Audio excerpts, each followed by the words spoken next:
जी अस्सलाम वालेकुम वरहमतुल्लाहि वबरकातुहू। उम्मीद है सब खैर वाफियत से हैं।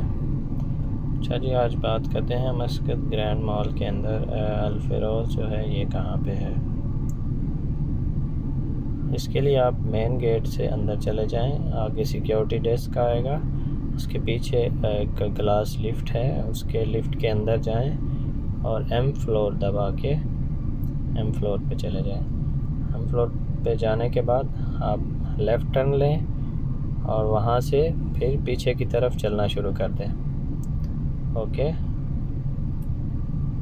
और वहाँ फूड कोर्ट एरिया मिलेगा। फूड कोर्ट एरिया के लास्ट में ये होगा जहाँ मोमो किंग है, उस साइड में आप चलते जाएं, आगे वो टर्न होगा मॉल, वहाँ पे कॉर्नर पे ये मिलेगा। सामने से नज़र नहीं आएगा, ये एक साइड में है उधर। अपना बहुत सारा ख्याल रखें। अल्लाह हाफ़िज़।